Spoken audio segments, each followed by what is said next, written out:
All right, everybody, we're going to get into the 20th century here. We got a lot of stuff going on, so let's just get right into it. Okay, so what are we doing here?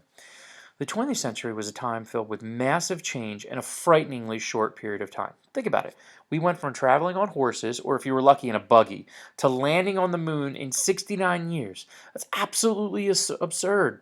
Along the way, we had massive spreads of communism and democracy, and wars and genocides that left uncounted dead. We had the rise of superpowers and the fall of the old guard. We could live longer, eat more, and entertain ourselves like never before, but we also saw droughts, famines, and our old friend disease cut down millions. Our current legacy is very much tied to this century, so I'm going to give you a capsule look at a variety of things. Let's go. One of the big things that we had going on in this particular century was the anti-colonial movement. Now, it's going to take the bulk of the century to get out, but the idea here is that these nations around the world and these peoples that the Europeans and the Americans had and the Japanese had dominated were kind of tired of it. Now, there's way too many for me to talk about, and there's a variety of different ways that groups went about this, but I'm going to really get into India as our specific case study here. So in India, we have a variety of different things, and I talk about geography because what you have in India, when I talk about it under British rule, again, is India and Pakistan. Now, the generalized treatment of these people was not particularly good, but in some other cases, it could be considered good. Look at the picture on the bottom there. There you have a polo team that was actually made up of Indian and British players. You see the guys interspersed. There's not really a way for me to say if one group was dominant or the other. They're wearing the same types of uniforms, and you see things like cricket become popular here, in which the Indians get quite good at, as well as rugby and things along that line. And so in many ways, things were good. And remember, we talked about the British ended Suti and things along that line. However, there was still no doubt who was in charge, as you see the men on the right trying to push a woman around in, basically a really large rickshaw. And you really had the problem of the Hindus and the Muslims, okay, that the British were constantly pitting them against each other. And we've talked about the issue of these religions not being particularly buddy-buddy because they were so different. And the British often played that up, and you get lots of violence and other types of problems from within. And that really prevented India from being unified against the British, and one of the reasons why the British were able to dominate for so long.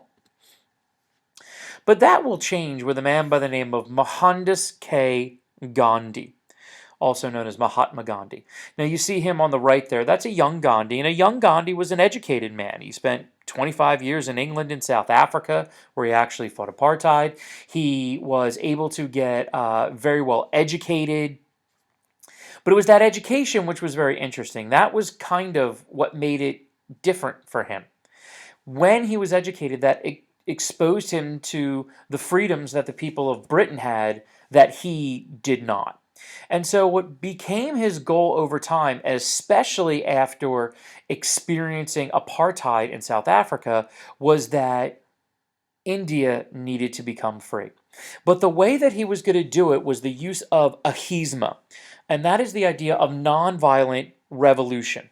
Now, many of you have probably heard of this, with Dr. Martin Luther King and others, which you don't really have a Dr. Martin Luther King if it's not for Gandhi.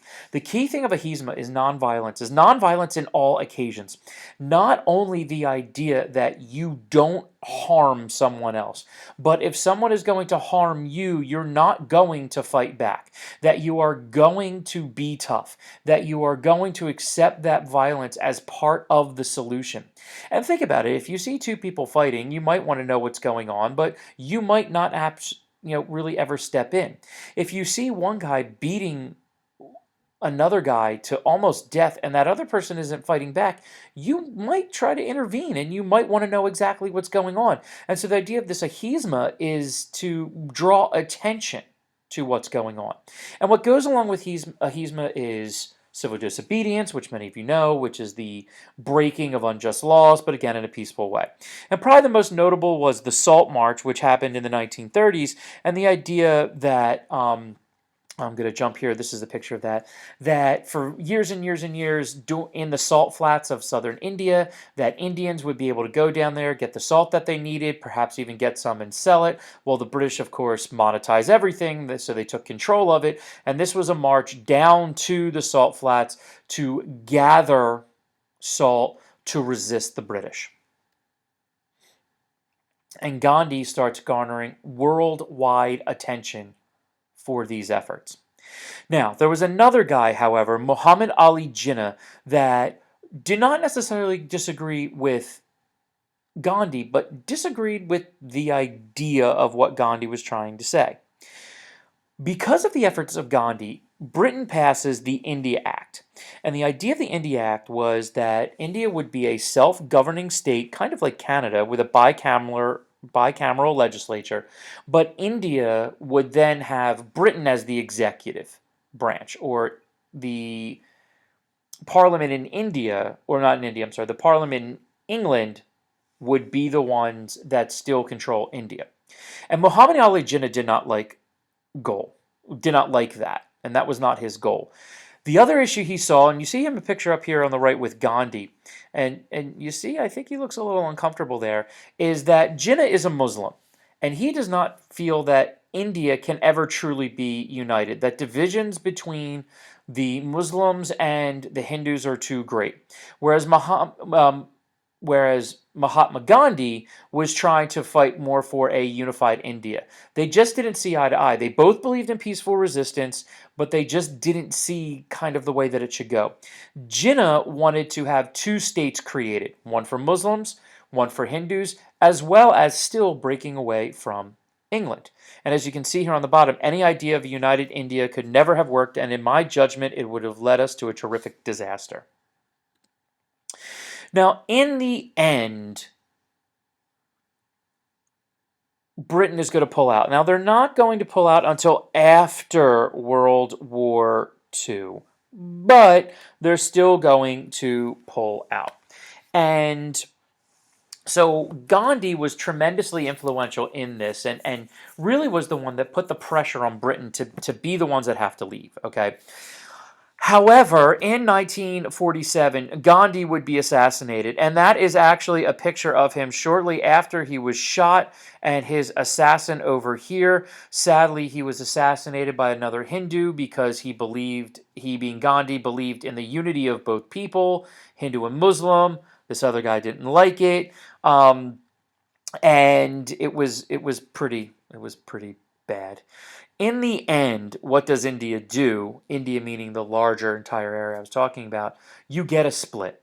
You get the country today that you know as Pakistan for Muslims. You get India for Hindus, although there are still some Muslims that live in, not some, quite a few Muslims that still live in India. But it hasn't all been great.